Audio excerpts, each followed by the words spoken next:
पुस्तक पढ़ी, मतलब there is too much of news around, and yet you started a very successful one. I would say more than 200 episodes. So why you thought of podcast, and how is podcast different from the usual news cycle? Thank you. Am I audible? So many young faces here, and that's very heartening because there is nothing like interacting with young minds because you hold present and future. So today we have a very special person, a very distinguished guest, a very well-known journalist who's been a journalist for I think over 3 decades, and she's done a lot of ground reporting. I also worked in ANI, and she was there. And one of the few programs I remember, this was I'm talking about very early, I think 1991, 92. A kind of commentary, a perspective of national and international issues of importance. And that time, friends, I must point out to you, because many of you may not have been born then, that the visual media was largely government controlled. 2 minute में उखड़ जाता है सारा, एक बारिश में निकल जाता है। अगर सोशल मीडिया ना होता, सिर्फ ट्रेडिशनल मीडिया होता, तो आपको ये सब नहीं मिलता। Citizen journalist are the best thing to have happened to this country. Not rely on that 10,000 probably journalists countrywide, जो एक जिनका हक था, I won't say it was just their duty, जिनका हक था कि वो जिस तरह रिपोर्ट करना चाहे वो रिपोर्ट कर सकते थे। लेकिन by citizen journalists coming, by YouTube journalists coming, there's a lot of what should I say, leaders being told the truth, जो शायद ट्रेडिशनल जर्नलिज्म में वो गट्स नहीं है जो यूट्यूब जर्नलिस्ट और सोशल मीडिया जर्नलिस्ट में। जी, आपने बहुत अच्छी बात ही बताई। इसी विषय पे आपकी अनुमति से एक और सवाल मैं पूछना चाहता हूँ क्योंकि Thank you very much. Rashid and I kind of began our careers in television round about the same time. वो प्रिंट कर रहे थे, मैं टेलीविजन कर रही थी। And to the question as to why podcast, I think the point is that अगर मुझे relevant रहना है जर्नलिज्म में तो reinvent करना होगा, right? So continuously reinvent करना। आपने घूमता है ना का जिक्र किया, तो जब मैंने जर्नलिज्म की पढ़ाई की, इंग्लिश जर्नलिज्म की, Indian institute of mass communication में कम्युनिकेशन का कोर्स था। उन दिनों कोई बैचलर्स डिग्री नहीं थी, BA डिग्री नहीं कर सकते थे आप जर्नलिज्म में, सिर्फ जामिया में था, वो भी फिल्म एंड टेलीविजन था। तो communication was a post graduate diploma, तो मैंने वहाँ से डिप्लोमा किया और डिप्लोमा इंग्लिश जर्नलिज्म में किया। And I am a south Indian, तो हिंदी इज नॉट माय मातृभाषा, लेकिन जब ये अपॉर्चुनिटी आई ZTV में, जो पहली बार जब टेलीविजन का जो माध्यम था वो खुल गया, and we are at least Rashid and I are from that generation जहाँ पे टेलीविजन का मतलब था दूरदर्शन। तो उस वक्त जब प्राइवेट टेलीविजन चैनल खुल गए थे थैंक्स टू लिबरलाइजेशन, तो ZTV ने कहा कि आप एक न्यूज़ राउंड अप कीजिए, तो हिंदी में। मैंने कहा Hindi is not my language, so what do I do? So they said, and there was no Google in those days. I'm really like a dinosaur. So अगर translate करना था तो भाषा सीखनी पड़ती थी। This is of course pre Thackeray era also. तो मुझे किसी ने डंडा नहीं मारा सीखने के लिए। मैं CBSE से हिंदी सीख के मैंने हिंदी में लिखना सीखा। उसके बाद it became that I don't want to speak that Doordarshan Hindi, you know. So I remember पल रत्न ने कहा था एक बार कि दूरदर्शन की जो हिंदी है, it is like instead of अब आप हिंदी में समाचार सुनिए, इट वाज लाइक अब आप समाचार में हिंदी सुनिए। So I didn't want to speak that kind of language, so ZTV was speaking that बोलचाल वाली Hindi, so I learned that. धीरे धीरे करके then I realise that I want to expand my sphere of activity. तो फिर हमने as a news agency we started sending news abroad. Then I realized that I wanted to just report for foreign networks. फिर मैंने वो किया। I worked for Channel News Asia Singapore, NHK Japan. I was doing for South Africa. तो put the India story out, क्योंकि वहाँ पे वो जो attitude था ना Indian news के बारे में, वो अलग ही था international. So I started doing that. उसके बाद ground reporting, so basically keep evolving, नहीं तो आप रेलेवेंट नहीं रहेंगे. So podcast was just an extension of journalism I think. तो देखते होंगे कि जहाँ ज़्यादा भसड़ होती वहाँ मैं पहुँच जाता हूँ, ठीक है. तो मेरी जर्नी में एज अ रिपोर्टर सिर्फ चैलेंजेस ही नहीं होता, मौज भी बहुत आती है. बहुत मज़ा आता है रिपोर्टिंग करने में, और रिपोर्टर को मज़ा आए इसके लिए वो रिस्क लेता है. रिस्क लेना भी उसकी किक होती है. तो मैं चूँकि राजस्थान मुझे बहुत पसंद है, राजस्थान से मैं कई बार आया हूँ. मैं प्रयागराज का रहने वाला हूँ. कुंभ में रिपोर्टिंग की उसको लेकर के मुझसे कहा गया, कल्ला जी ने कहा कि उस पर बात करेंगे. लेकिन मुझे राजस्थान पे बात करने में बड़ा मज़ा आता है, क्योंकि राजस्थान में दावे के साथ कह सकता हूँ कि बहुत से राजस्थानियों से ज़्यादा ऊपर डूंगर हुआ है, तो आनंद आता है. तो मैं आप लोगों को ज़्यादा अपने मुश्किल वाले किस्से नहीं सुनाऊंगा, मैं आपको मज़ेदार किस्से भी सुनाऊंगा कि होता कैसे है और जो कैमरे पे दिखता है उसके पीछे क्या क्या होता है. होता ये है कि जब हम किसी रिपोर्ट पे या फील्ड पे जाते हैं किसी भी खबर को लेके, जैसे फर्ज कीजिए अहमदाबाद में प्लेन क्रैश हुआ, या पहलगाम में आतंकी हमला हुआ, या फिर कुंभ की जो रिपोर्टिंग थी, उसको लेकर के आपके दिमाग में पहले से बहुत सारे थॉट प्रोसेस चल रहे होते हैं कि क्या करना है, कैसे करना है. लेकिन मज़ा तब आता है जब आपको नई नई चीज़ें मिलती हैं, आपको अलग अलग लोग टकराते हैं. मेरा बड़ा मज़ा आता है मुझे नए नए लोगों से मिलना और नए लोगों से बातचीत करना. मैं कुंभ की कहानियाँ आपको सुनाता हूँ. जैसे इतना बड़ा पर्व होगा, तो प्रयागराज का मैं खुद भी रहने वाला हूँ, तो मेरे लिए था कि भाई अपने होम ग्राउंड पे हूँ, होम टर्फ पे हूँ, अच्छे से काम करके दिखाऊँ, अच्छे से रिपोर्ट करके दिखाऊँ. तो एक जगह में बैठा हुआ था, उनसे मैंने पूछा कि उन्होंने मुझसे पूछा कि शिक्षित और दीक्षित में क्या अंतर होता है. तो मैंने कहा कि भाई साहब, जिसको शिक्षा मिलती है और जिसको दीक्षा मिलती है उसको दीक्षित है, जो शिक्षक है वो जो शिक्षा देता है वो शिक्षित है. बोले नहीं, बोले बाकी जो इस देश की धरती है वहाँ पे उनको शिक्षा मिलती है. ये प्रयाग की धरा है जहाँ लोगों को दीक्षा मिलती है. यहाँ पे आकर के लोग नागा बनते हैं, यहाँ पे आकर के लोग साधु सन्यासी बनते हैं. तो ये दीक्षित करने वाली भूमि है. तो प्रयागराज ने एक तरीके से मुझे भी रिपोर्टिंग के मौके पर दीक्षित किया. आप लोगों ने शायद देखा हो, जब कुंभ में भगदड़ हुई तो उसको मैंने रिपोर्ट किया था. जो दूसरी भगदड़ हुई जिसको छिपाया जा रहा था उसको मैंने सामने लाया. लेकिन उससे पहले कुंभ में बहुत कुछ हुआ था. बहुत अलग अलग तरीके के लोग मिलते थे. राजस्थान के लोग बहुत आए थे. आप लोग के भी घर परिवार से तो लोग गए होंगे. चोटिया जी सामने बैठे हैं, आप तो आए थे, नहीं आ पाए? परिवार के लोग गए. तो ये कुंभ में अलग अलग चीज़ें इंट्रोड्यूस हो रही थी. लोगों के लिए बड़ा देखने वाली बात थी कि इतनी भीड़ आ रही है, इतने सारे लोग कहाँ से आ रहे हैं, कैसे आ रहे हैं, प्लस उनका मैनेजमेंट कैसे हो रहा है. लाखों करोड़ों लोग एक जगह पे एकत्रित हैं, तो वो उनका वेस्ट मैनेजमेंट कैसे चल रहा है, गवर्नमेंट कैसे काम करे, ये सब कुछ चल रहा था. लेकिन जो कुंभ का थ्रिलर होता है वो थ्रिलर होता है अमावस्या जिस दिन होती है, अमावस्या का पर्व होता है, उस दिन उसका थ्रिलर होता है. उसमें भीड़ आती है भयंकर. तो रात के तकरीबन 11 बज रहे थे. मैं ऐसे बाहर निकला कैंप से और देखा कितनी भीड़. तो एक बार देख करके लगा कि ये भगवान आज का जो है अच्छे से निकल जाता तो ये कुंभ महाकुंभ जो है पार हो जाएगा. सुबह तक बहुत उत्साहित थे. शाम में अखाड़ों के बीच जाना, आपके लिए बताऊं, बहुत ही अद्भुत अनुभव होता है कि अखाड़े जो सनातन परंपरा के 13 अखाड़े हैं, उनमें शैव अखाड़े, वैष्णव अखाड़े, उन अखाड़ों की पेशवाई निकलती है, वो स्नान करने के लिए जाते हैं.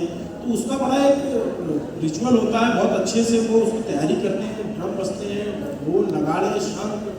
रात के 3 बजे ठंड में आप समझिए कि आपके सामने कोई नागा भस्म लगा रहा है, वो एकदम से श्रृंगार करता है. नागाओं का अपना श्रृंगार होता है. वो शहद पान करते हैं, वो काजल लगाते हैं. जैसे औरतें श्रृंगार करती हैं वैसे नागा भी श्रृंगार करते हैं. उद्घोष हो रहा होता है. सब कुछ बहुत अच्छा चल रहा था. लेकिन उसी टाइम पे अचानक से आपके फ़ोन में एक घंटी बजती है और पता लगता है कि यार स्टैम्पेड हो गई. तो स्टैम्पेड हो गई. कहाँ पे स्टैम्पेड हुई? पहली बार तो लगता है इतना. मेरा नाम अनीश है. मैं TV9 भारतवर्ष के लिए रिपोर्टिंग करता हूँ. और आज खास करके टॉप जर्नलिज्म के आयोजक और स्पेशली अविनाश कल्ला जी का शुक्रिया कि एक बार फिर उन्होंने इस मंच पर बुलाया. पिछली बार जब मैं आया था तो मैं कुछ युद्ध कवर करके सीधे ही आया था. और आज जब मैं आपके सामने हूँ तो पिछले हफ्ते मैं इजराइल से लौटा हूँ। इजराइल और ईरान की जंग में 2 हफ्ते मारे। पिछले 2-4 सालों से अगर मैं कहूँ तो मैं घर परिवार में कम रहता हूँ और दुनिया के अलग अलग देशों में जहाँ लड़ाई हो रही होती है वहाँ से जाकर रिपोर्टिंग करता हूँ। मुझे भी समझ में नहीं आता है कि उनकी लड़ाई में मेरा क्या रोल है, लेकिन अब आप इसे डेस्टिनी कहिए, मेरी जॉब की जिम्मेदारी कहिए। लेकिन मैं एक बात तब कहता था कि आज दूर दुनिया के देशों में ये लड़ाई हो रही है, पता नहीं कब वो हमारे घर के दरवाजे तक पहुँच जाए। मुझे नहीं पता कि मेरी जुबान में क्या थी, लेकिन पिछले महीने हमने देखा कि एक छोटी सी लड़ाई इंडिया पाकिस्तान के बीच में हुई। ऊपर वाले का शुक्र है कि वो ठहर गया। वो इसलिए क्योंकि युद्ध की कीमत क्या होती है वो मैंने अपनी आंखों से देखा है। तो चूँकि हम तीनों रिपोर्टर यहाँ मौजूद हैं और बहुत से लोग यहाँ पर हैं, तो आप सबका शुक्रिया, आप सब इतने बड़े तादाद में मौजूद हैं। साथ में मेरी सीनियर स्मिता जी हैं। नमस्ते मैम, आप भी लगातार अपने रिपोर्टर्स को भेजती हैं वॉर जोन में, तो वो आपको बताते ही होंगे कि हम लोगों को क्या कुछ दिखता है। कुछ मैं शेयर करूँगा। इस बार एक नया चीज़ ये है कि मेरी पत्नी और मेरे बेटे भी यहाँ पर आए हुए हैं। Good afternoon, everyone. Myself Rukibul Zaman. I cover Northeast Scroll voting.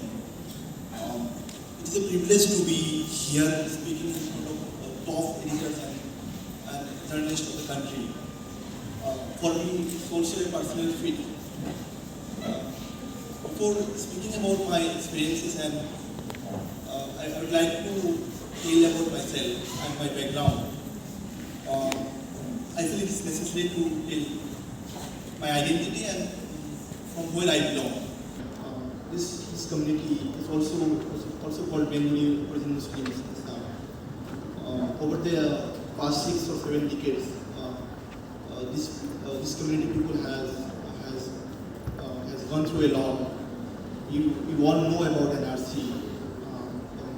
So precisely for this community people and also Hindu Bengalis, Government of India had upgraded NRC first in 1951, second time in 2019. There was a huge exercise. Millions of documents were verified, and so people of Assam produced lots of documents to prove their citizenships. India, I call it India's Northeast, because if you say Northeast India, it feels just like a geography. If you say India's Northeast, then you feel it is part of India. So I'm talking about a part of the country with the rest of India. And increasingly, people are making all kinds of noises about this.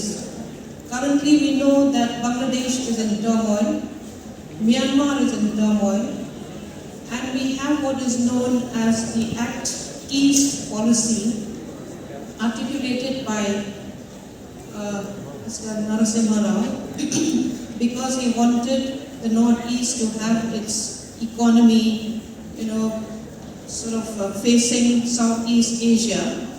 And so coined this, first of all it was coined Look East policy.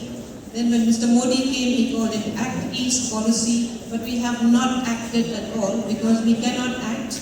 You cannot supersede Myanmar, which is always so violent and anarchic. So we are still in the same place as far as the economy is concerned. And we are 7 states.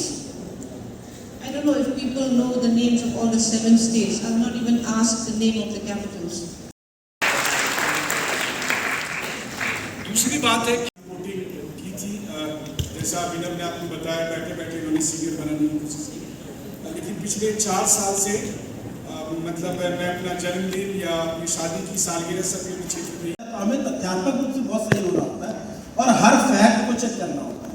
कुंभ में अगर हमने report किया तो जो भगदड़ हुई वहाँ पे स्पॉट पे रिपोर्ट किया, जो वहाँ पे फंसे, जो वहाँ पे यूपी सरकार के टूरिज्म के ब्रांड एम्बेसडर थे उनसे बात करना, जो मृतक थे उनसे, हमें बहुत स्तर पे वेरीफाई करना होता है चीज़ों को। Being fought. And as we don't think about what our words mean, debase ourselves, but we debase our audiences. We think of them as consumers. And in this age of clickbait, until we recover our self-respect, I don't think we can expect audiences to respect us. 5 से 7 minute में Israel में पहुंचती थी। रात के 1 बजे 1:30 बजे हम बिस्तर पे सोए रहते थे, अलार्म बजता था, सबके मोबाइल पे एक ऐप होता था, वो अलार्म बजता था। जो जिस पोजीशन में जो कपड़ा पहना है वो पहन के आप तुरंत बंकर में भागते थे, और तब भी गारंटी नहीं थी कि आप बच जाए। बहुत से लोग थे जो बंकर में रहे, बिल्डिंग टूट के गिर गई, मलबे में दब के मर गए, लेकिन बंकर फिर भी आपको बचा लेता था। पहली बार ऐसे मिसाइल आ रहे थे जो 10-10, 12-12 फीट लंबे, 400-500 किलो उसमें बारूद भरा हुआ, अगर उसको रोक भी लिया गया तो उसका बारूद नीचे गिरता था, बिल्डिंग तबाह हो जाती थी। इन सब के बीच में एक रिपोर्टर क्या करेगा, किस तरह से रिपोर्टिंग करेगा, आप सोचिए। के बाद मैसेज आया कि अब ठीक है, बाहर आ जाइए। फिर हम लोग अपने अपने कमरे में चले गए। फिर 2 मिनट के बाद आया कि मिसाइल आ रही है, सायरन बजने लगे। फिर हम भागकर बंकर में गए, और फिर 10 मिनट बाद बोला कि अब खत्म हो गया मिसाइल। तो फिर हम वापस आए। फिर तीसरी बार सायरन बजा। तीसरी बार कुछ लोगों ने सोचा करे यार बार-बार इतना भागना, अपने ही कमरे में रह लेते हैं, कोई जरूरी थोड़े ना कि उसी में जाके मिसाइल। एक बिल्डिंग में कई लोगों ने यही फैसला किया और मिसाइल उसी बिल्डिंग में आती। सोचिए वो आदमी 3 बार बनकर जा चुका था, इस लोग को ही मारा, तो घायल हो गए। ये उस दिन की बात है जब युद्ध खत्म हो गया। तो आप सोचिए कि कोई गारंटी नहीं है। दुनिया भर की कहानी आप देखते हैं, युद्ध क्षेत्र में भी तो लोग रहते हैं। अभी इंडिया पाकिस्तान के बीच जो लगभग 72 घंटे आपने देखा, उसमें आपको लगा ना कि किस तरह के युद्ध हो रहे हैं। आप सोचिए कि 3-3 साल से कहाँ लड़ाई हो रही है, वहाँ पर क्या हाल होगा।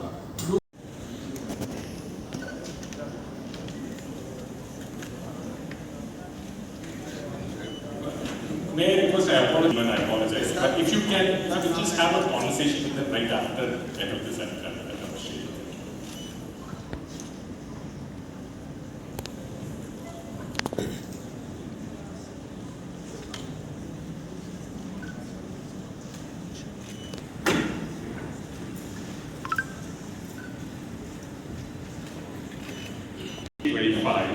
and in case if you have questions, but unfortunately because of paucity of time when we are having, journalism reports, that's easy done. But true journalists, in my opinion, are people who do their groundwork, who do their homework, who go on, who place themselves in the thick of it all, bringing stories from the front lines, and it also requires bravery and guts to do it. And Heir to the tradition of sort of independence era journalism which had purpose, but also many editors of that time in Hindi and in English were great literary figures, and so it wasn't just what you said, it was how you said it that really made a difference. And I think this really came to fruition during the emergency, where suddenly the press felt unshackled. You had the growth of magazines which allowed you to try out various different forms. And in English journalism especially, it had coincided with the new journalism movement in the US, where all sorts of writers, Tom Wolfe, Truman Capote, many of them were thinking of using journalism. They were trying to invent a form they called the non-fiction novel. जिस तरह के जिहाद की वो चर्चा कर रहे थे, और पिछले दिनों मैंने देखा कि व्हाट्सएप आ रहे हैं लगातार कि इन शब्दों का तो आप इस्तेमाल करेंगे लेकिन इन शब्दों का नहीं करेंगे। और जब वो सूची आ रही थी तो क्योंकि आदमी को पता नहीं होता कि मैं किसको क्या भेज रहा हूँ, वो ये सोचता कि नहीं है, भेजता रहता। फिर उसके तत्काल बाद में व्हाट्सएप उनका आया जो बहुत हिंदी प्रेमी थे, तो वो शब्द था कातिल शब्द को लेकर के कि जब आप घर में जाओ पत्नी को बोलो कि तुम आज बड़ी कातिल लग रही हो तो क्या प्रतिक्रिया है, और जब उसके लिए आप हिंदी का शब्द इस्तेमाल करेंगे तो जूते पड़ सकते हैं। तो आप ये देखिए कि मैंने उनको पलट के कहा कि अभी तो आपने भेजा था ये, तो इसको सारा निरस्त क्यों कर दिया आपने, बोलिए आप ये। तो भाषा की जो स्थिति है वो आज ही नहीं, अभी बहुत खराब शब्द हैं वो अच्छे के रूप में प्रयुक्त हो रहे हैं, और जो खराब शब्द, जो अच्छे शब्द थे उनको खराब किया गया। ऐसा इतिहास में भी होता आया है। उसका एक छोटा सा उदाहरण करके मैं आगे बात में बढ़ाता हूँ कि जैसे रावण के 10 सिर, तो रावण के कोई 10 सिर नहीं थे। रावण को संस्कृत में 10 कंठ कहा गया था क्योंकि 4 वेद और 6 शास्त्र याद थे। लेकिन जो रावण को जब शत्रु के रूप में प्रयुक्त किया गया तो रावण को 10 कंठ की जगह 10 आनंद कर दिया गया, 10 सिर बना दिए गए। तो जो उसकी खूबी थी उसको खामियों में बदल दिया गया। इसी तरह के महाभारत में भी उदाहरण है, इसी तरह के उदाहरण उपनिषद काल में है, इसी तरह के ये विषय जो है कि जर्नलिज्म के नज़रिए से भी और बैंकिंग के नज़रिए से भी लैंग्वेज और जर्नलिज्म बहुत महत्वपूर्ण है। तो इसमें थोड़ा सा मैं शायद मेरा जवाब लंबा सा हो। पहले हम इसको जर्नलिज्म की जो लैंग्वेज है, पत्रकारिता की जो भाषा है, इसको 2-3 ब्रैकेट्स में अलग अलग पड़ाव में अगर बात कर देते तो एक मोटा सा आइडिया मिल जाएगा कि लैंग्वेज कैसे बदली है। जैसे आज़ादी के पहले और आज़ादी के बाद तक काफ़ी हद तक जो जर्नलिज्म था उसकी भाषा बहुत मिशन वाली पत्रकारिता थी, मिशन वाली लैंग्वेज थी, क्योंकि उसमें एक बहुत बड़ा सरोकार था और वो था नेशनलिज्म का एक विदेशी ताकत को बाहर करने के बाद पैदा हुआ जो एक कॉन्फिडेंस था, वो भाषा पे पत्रकारिता के हावी थी। इसका दूसरा जो महत्वपूर्ण पड़ाव है जो भारतीय जर्नलिज्म है उसके लैंग्वेज में, वो मुझे लगता है कि इमरजेंसी को मानना चाहिए। इमरजेंसी में जिस तरह से पत्रकारिता के साथ डील किया, ट्रीट किया, जिस तरह का व्यवहार रहा, जिस तरह के रिश्ते बने, उसने पत्रकारिता को बहुत अलग एक भाषा दी। वो कन्फ्रंटेशन की भाषा थी, उसमें पेशेवराना रवैया आया। वो जर्नलिज्म के उन बेसिक उसूलों की तरफ ज़्यादा मुड़ गई जिनको आप कॉन्स्टिट्यूशनल नजरिए से देख सकते हैं, जिसमें फ्रीडम ऑफ स्पीच जैसी चीज़ें हैं, जिसमें अधिकारों की बात है। तो ये चीज़ कमोबेश में मुझे लगता है 90 तक इसमें काफ़ी हिस्सा, और वो चीज़ें वैल्यू के तौर पर अभी भी हैं, बहुत जगह मौजूद हैं। 90-92 के बाद इसमें तीसरा जो मेजर पड़ाव मुझे लगता है जब लिबरलाइजेशन हुआ इंडिया का, जब मार्केट ओपन हुआ, उसके साथ मीडिया का कमर्शलाइजेशन बहुत बढ़ा, उसकी डिपेंडेंसी जो हुई वो बहुत बढ़ी। तो वहाँ से भाषा का एक तीसरा पड़ाव जो चेंज होना शुरू हुआ, उसने अपने को बदलना शुरू किया। वो बहुत प्रो मार्केट वाली जो लैंग्वेज थी उस तरफ बढ़ी है। तो ये एक 3 मोटे हिस्से हैं जो कि मुझे लगता है कि होने चाहिए। अभी सैकड़ों लोग मर गए और उसमें आप समझ नहीं पाते कि किससे बात करो, फैमिली से उनसे क्या पूछो, वो शौक में है, आप खुद शौक में हो। जैसे कहीं कुछ घटना हो जाती है, जैसे पहलगाम में आतंकी हमला हुआ या कुंभ में स्टैम्पेड हुई, तो इसके लिए एक जिम्मेदार पकड़ते हैं कि भाई ये जिम्मेदार है, इससे सवाल पूछेंगे। यहाँ तो हमें समझ नहीं आ रहा था जिम्मेदार कौन। हर किसी को लग रहा था कि प्लेन कैसे क्रैश हुआ, भाई पायलट को दोष दें, कंपनी को दोष दें, सरकार को दोष दें। ये चूंकि एयर इंडिया प्राइवेट एंटिटी हो गई है, वहाँ बहुत सारे चैलेंजेस थे और लोग बहुत झिड़कते हैं, बहुत बुरा मानते हैं, कई बार कैमरा ऑन कर देता है। हमें होता है कि आपको उनका सच लोगों तक पहुँचाएं। बहुत टफ इंसिडेंट था, बहुत ही आपके राजस्थान के वो एक बच्ची थी जो पहली बार विदेश जा रही थी और उसका बहुत वीडियो वायरल हुआ था, आप लोगों ने देखा हो। एयरपोर्ट पे जाते हुए राजपुरोहित लड़की उदयपुर के आसपास की थी, उनके परिवार से मैं मिला। मेरी हिम्मत ही नहीं हो रही थी कि मैं इनसे बात क्या करूं। मतलब अगला व्यक्ति जो अपना सब कुछ खो के बैठा हुआ है, बार बार उस बच्ची का चेहरा याद आता है कि कितना चहकते हुए, कितना खुश होकर के वो विदेश यात्रा के लिए जा रही थी, लेकिन फिर एक दुर्घटना होती है और सब कुछ चला जाता है। तो इस तरीके के इंसिडेंट्स में बड़ा मुश्किल होता है। पहलगाम में जैसे आतंकी हमला हुआ, हम लोग वहाँ पहुँचे तो बहुत सारी थ्योरीज चल रही है कि कैसे हुआ, क्या हुआ, सबके अपने अपने वर्जन है। और क्योंकि इतना ज़्यादा हेट्रेड का माहौल था उस समय कि कई बार डर लगता था कि एक जो वो आतंकवादी चाहते थे उनका मंसूबा हमारे यहाँ बैठे लोग पूरा करते थे। वो जो नैरेटिव के साथ आए थे, 2 धर्मों के बीच एक लकीर खींचने के साथ आए थे कि यहाँ 26 को मारोगे, 2600 के मारने का इंतजाम लोग खुद ही करते थे। उस तरीके के नफरत के माहौल में आपको ग्राउंड पे जाके रिपोर्ट करना और अपनी बात रखना, क्योंकि मैं मतलब मुझे ऐसा लगता है कि मैं इस मामले में डरता वरता नहीं हूँ। बात रखनी है तो चाहे वो समाज के खिलाफ हो, सिस्टम के खिलाफ हो, सरकार के खिलाफ हो, उससे मुझे बहुत फर्क नहीं पड़ता। तो मैं वहाँ देख रहा था कि जो लोग वहाँ मदद करने वाले हैं वो भी वहीं के हैं। जो वहाँ का आदिल नाम का लड़का मारा गया वो भी वहीं का था।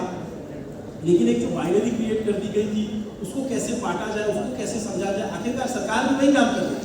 सरकार को भी समझ में आ गया था कि यार ये बहुत ज़्यादा देश के लिए डैमेज कर रहा है, इसीलिए वो सोफिया जी उनको लेकर आते हैं। तो हमेशा से भाषा के साथ जो सत्ता के लोग रहे हैं, या जो सत्ता सिर्फ राजनीतिक सत्ता नहीं, अर्थ सत्ता है, व्यवसाय की सत्ता है, जातियों की सत्ता रही है, तो वो सारे बदलाव जो हैं, अब तो जो डिबेट आगे बढ़ रही है उसमें मैं सुमित अवस्थी जी से फिर एक बार अनुरोध करूंगा कि वे अब क्या सोचते हैं, ये आखिरी दौर है और इसमें अपनी बात कहें। मुझे महेश जी की बात सुनकर, अर्जुन की बात सुनकर अब कुछ घटनाएं आ रही हैं। अलग अलग फोरम पे जाते हैं, लोगों से मिलते रहते हैं, हम लोगों का काम भी लोगों से मिलना है। तो एक बहुत अच्छी लाइन मैंने कहीं पढ़ी थी एक बार, किसी कॉलेज में उसकी दीवार पर लिखी हुई थी, जर्नलिज्म स्कूल था, मैं तब से याद करने की कोशिश कर रहा हूँ, याद नहीं आ रहा मुझे, उत्तर प्रदेश का कहीं का कॉलेज था, आई थिंक कानपुर में, बनारस की बात है। वो बड़ी अच्छी लाइन थी, तो मैं यार उसको उसी को कोट कर रहा हूँ, अभी लाइन नहीं है ये, पर मैं इसको आप सबकी इजाज़त से पढ़ना चाह रहा हूँ। और बहुत सिंपल सी बात है, जो बात नरेश जी बोले थे उस कहानी को मैं हिंदी में समझाने की कोशिश कर रहा हूँ, लगभग भाव सर वही है। साहित्य के बगैर पत्रकारिता निहत्ते भले ही न हो पर अकेली हो। हम लोग लिटरेचर को मिस कर रहे हैं, और ये इसकी बहुत बड़ी वजह ये भी है कि हमारे बीच में कोई माखनलाल चतुर्वेदी नहीं है, कोई गणेश शंकर विद्यार्थी नहीं है, कोई गे नहीं बचा है, कोई सुरेंद्र प्रताप सिंह नहीं बचा है। मैं प्रभाष जी का नाम लिया, प्रभाष जी ने पहली बार अतुल में जब रिव्यू किया तो मुझे हमारे शहर से आते हैं, इंदौर से आते थे, तो मैं उन्होंने इंदौरी हिंदी को देश की भाषा के तौर पर स्थापित करने में बहुत बड़ा काम किया। अपन तो जारिए हैं, अपन तो ऐसे कहेंगे, अपन तो केच लेते हैं, वैसे ही बात करते थे जो इंदौर की भाषा है। तो मैं कह रहा हूँ कि भाषा के तौर पर जो काम होना चाहिए था भाषा को समृद्ध करने को लेकर, वो पत्रकारों के भरोसे नहीं हो सकता। ये कड़वी सच्चाई है। और आज के इस दौर में जब हम पाठक को कंज्यूमर मानते हैं, जब हम व्यूअर को कंज्यूमर मानते हैं कि ये सेगमेंट मैं इस वर्ग के लिए बना रहा हूँ क्योंकि हमको वो विज्ञापन मिल जाएगा, या फला चीज़ का इवेंट आ रहा है तो एक शो उस पर बना देते हैं, शायद हमको वहाँ से स्पॉन्सरशिप मिल जाएगी। जब तक हम कंज्यूमर सेंट्रिक जर्नलिज्म करेंगे, जब तक हम रेवेन्यू सेंट्रिक जर्नलिज्म करेंगे कि हमको उसके बाद हम ये उम्मीद करें कि हम भाषा को समृद्ध कर रहे हैं, तो वो नहीं हो सकता। भाषा को समृद्ध करने के लिए आपको राहुल द्रविड़ बनना पड़ेगा। अगर क्रिकेट को खेलना है तो तीनों फॉर्मेट लाने के लिए आपके पास राहुल द्रविड़ भी है, आपके पास ऋषभ पंत भी, आपके हार्दिक पांड्या भी है। चॉइस आपकी, आपको किस फॉर्मेट में कैसे आपको खेलना है। I think our consumption of news has evolved, our language has evolved as our consumption of news. And you know, if I remember while growing up early in the 90s, if we were consuming news through television, it used to be in the living room where you know, our grandparents were sitting in the same room, our parents were there, and the language spoken through that state TV was so different, simpler. And then we saw that the TV came into our bedrooms, so the language evolved also. The anchor sitting in was suddenly more spirited, he was talking to you in a different manner. And today the news has come to our phones, and our phones we consume everywhere, in sitting on the cot, on the road, while traveling, and it's become more direct and coarser, and what it has. का इस्तेमाल कर रहे थे, ये शब्द लोग के साथ की पत्रकारिता में शामिल हो गए हैं। ये वही भाषा है जो गिरावट है भाषा की, और पत्रकारिता की भाषा और शोषण। मैं इसको एक उदाहरण से समझाऊं, थोड़ा सा आप लोगों को माफ़ी के साथ, कि दिल्ली की सड़कों पे अक्सर रोड रेस की घटना हो जाती है। दो गाड़ियां आपस में टकरा गई और दो लोग आपस में उतरे और वो आपस में लड़ गए। तो एक आपस में इस लड़ाई में जो भाषा इस्तेमाल होती है कि पैंचो, ये मैं तेरे तोड़ दूंगा, सर फोड़ दूंगा, ये उसमें से आप पैंचो या और बाकी जो गालियां हैं उनको हटा दीजिए, उसके अलावा मैं तेरा सर